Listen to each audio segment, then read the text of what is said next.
Alrighty guys, Dayton back here with another video. Yeah, I had a few guys contact me on Instagram, I think it was on my personal page, and they were just wondering what kind of paint I used and stuff like that, so I figured I'd kind of make a little review of it and what I'm doing right now. Well, let's back up a little. The Case IH primer, there's nothing wrong with it. It's a good primer, but it's not as nice as the Crossfire epoxy. The Crossfire, there's nothing wrong with it. It's a good, hard primer. You gotta give it time to dry, of course, like any other paint or primer. And it turns out to be rock hard. When you use the Crossfire Reducer and the Crossfire Hardener, it is just the perfect primer to use. Unless you're doing like a show car or something just absolutely crazy that you want something better on. The Case IH primer, there's nothing wrong with it, but it's not as tough as the epoxy. And when you have bolts like this, or basically what I did with my engine block and stuff was had it that clean. I mean, everything. I'm sure some of you have even seen pictures of it. Everything was just perfect on it. There was no dirt, rust, oil, nothing. Well, there was oil on it, you just couldn't see it.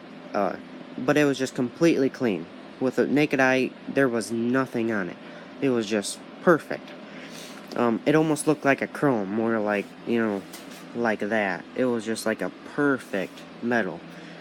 Yeah, I spent hundreds of hours in doing this to this entire tractor. I'm sure you guys have seen a lot of that through social media and my Instagram. But yeah, the Case IH primer, there's nothing wrong with it. It's just not as tough as the epoxy. That's all there is to it. There's no argument. The epoxy, a little more expensive, but at the end of the day, it depends on how good a restoration you're doing. But if you're doing a good restoration on anything, please use epoxy primer if you want it to be tough and durable and everything like that.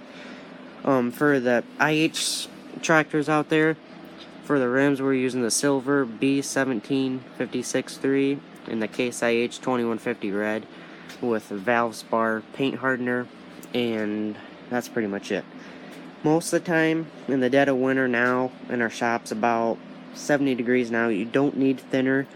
Depends on how good of a glossy look you want. You can add more thinner or more hardener, but the more thinner you add, the thinner it's going to be, and the more prone you're going to be to having runs and stuff.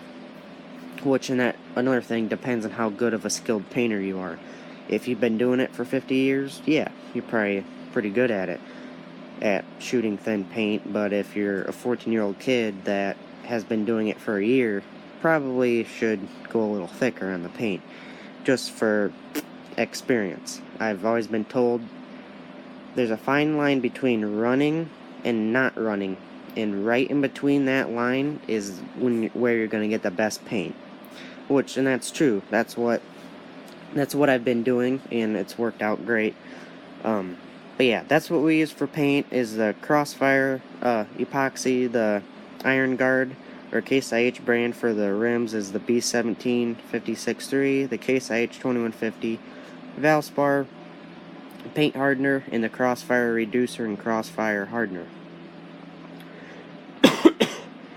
Excuse me. But yeah, and what we use for guns is, I bought this Evercraft gun kit at Napa. It comes with that gun. The cup, and the air valve, or I don't know. I can't think right now. It's to change your air pressure. So if you're running at different pressures or for smaller jobs or whatever, that's to regulate your air.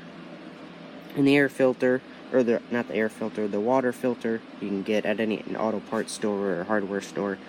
And here's the rest of the kit. It just comes with that wrench there, those brushes, the small gun, and that cup. Perfectly fine guns. You don't need to go out and buy a $500 snap-on gun to paint something. If you take care of these Evercrafts, they will last a lifetime. I've seen people paint show cars with them and everything. I mean, they're good guns. You just gotta take care of them. Yeah. that's pretty much the gist on what I use and do for painting. This is it for the IH besides the epoxy. That's what we use for the whole tractor and the rims. A lot of people really like to know what the rims are because a lot of people use like Rust-Oleum and stuff, and it's just not the same as the Case IH Silver B1756-3. But yeah, that's what I do for painting. And this is what I do, or on my personal page, I had a guy get a hold of me, and it's like, why is that so rusty before you paint it? Because didn't you just clean it? Well, yes, I did just clean it, and I sanded it, wire wheeled it, everything, and it looked pretty much the entire tractor so far has looked like that nut does now. I mean, just perfect. But yeah, what we do is you get it sandblasted, or it's bare metal or whatever, and there's oil on it that you can't see. If you lay your hand on it or something, you will see kind of like a residue. It'll actually be kind of black if you have it sandblasted. That's from oil from your skin. And so what this does, it's a vinegar wash. I forgot the ratio, so I can't say what it is, but it's a vinegar and water ratio, and it's what it does. The vinegar is an acid, so it gets all that oil out and stuff like that. Basically, just kind of penetrates the metal and gets anything out of it that it can.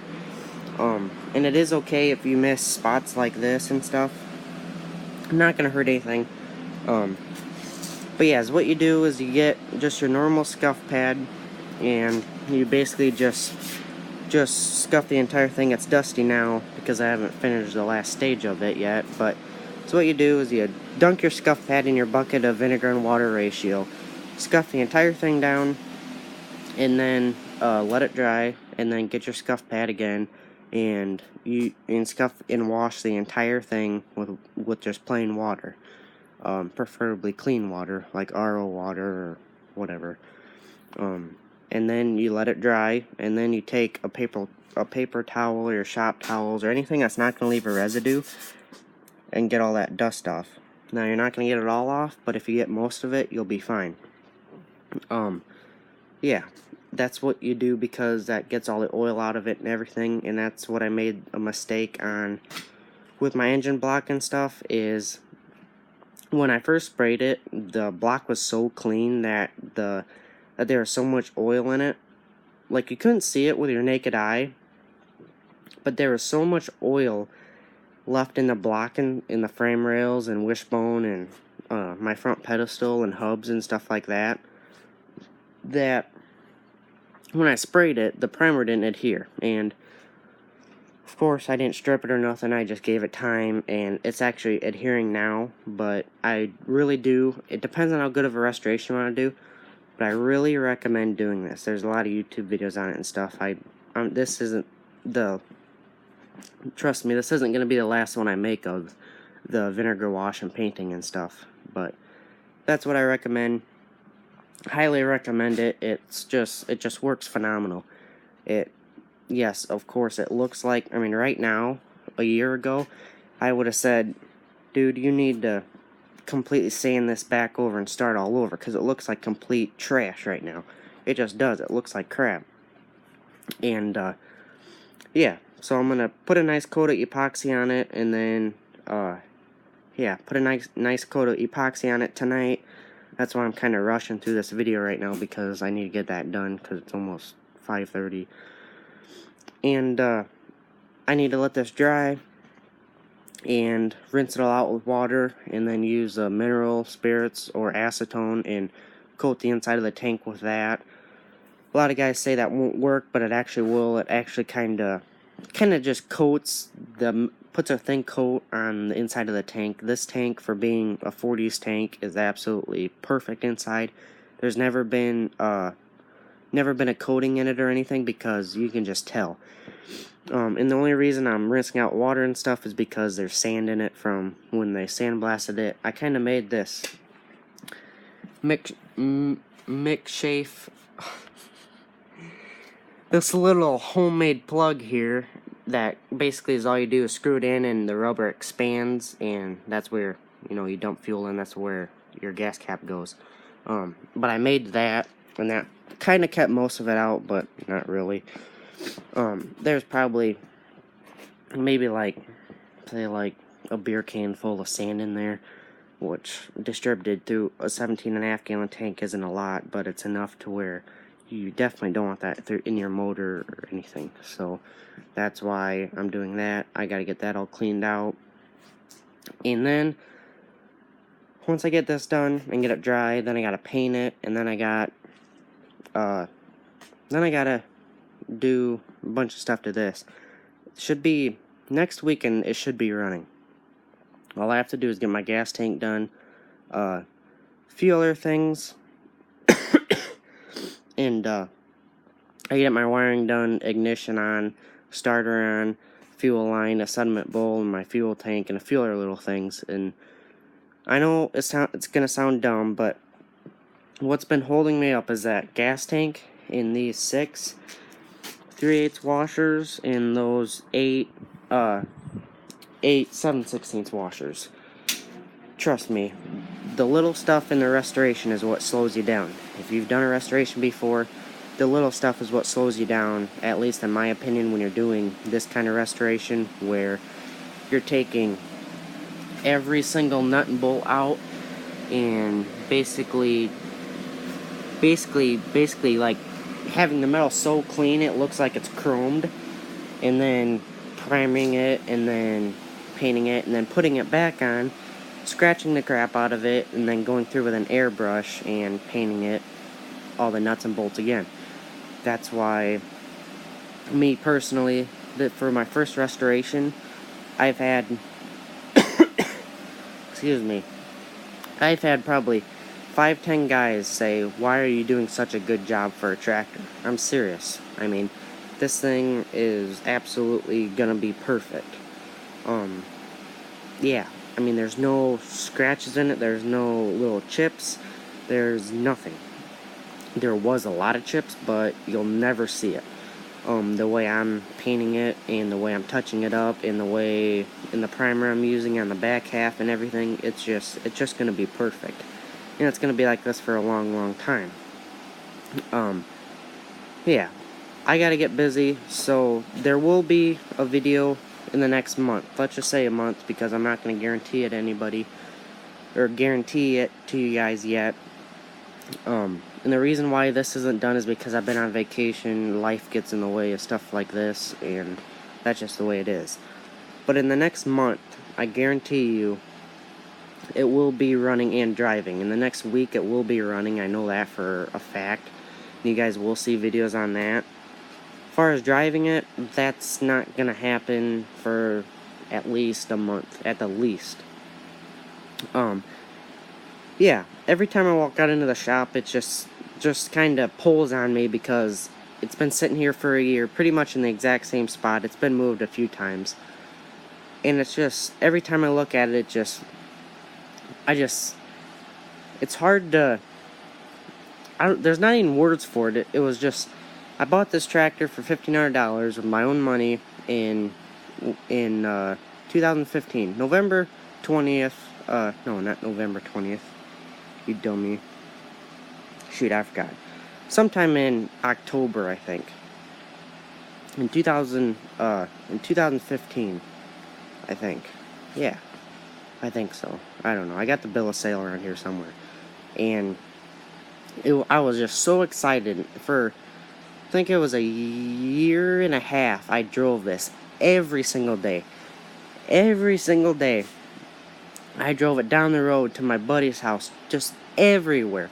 Put a chrome stack on it, idle it down, road gear, and just listen to her purr. It was the best feeling ever at that age, and it still is to me now, and I just want to get it done so I can hear that again.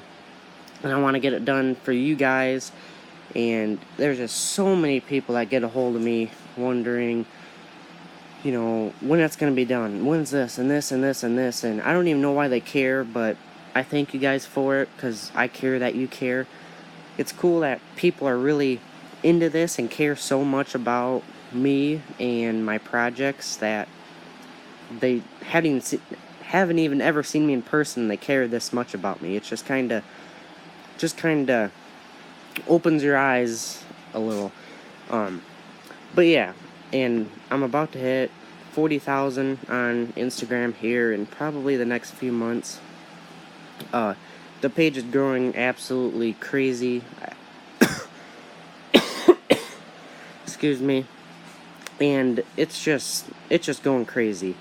I kid you not, probably 10 to 15 people a day DM me on my personal and Nothing But Old Tractors, wondering where my merchandise is and stuff. And that will be coming this summer. Anything from t-shirts to calendars to stickers to just everything. There's so many people that want it, and it's crazy, because all I am is just a 14-year-old kid that has an Instagram page and loves and has a passion for tractors, and obviously you guys do too. So this is why I made this YouTube page, is because there's not really a page out here that focuses itself around just old tractors. Yeah, it's just crazy to me, and the tractor is so close to being done. I can almost taste it. Yeah, it's gonna be awesome. And the next projects are gonna be awesome. So, anyways, I gotta get busy. I got a lot of stuff to do tonight. Yeah.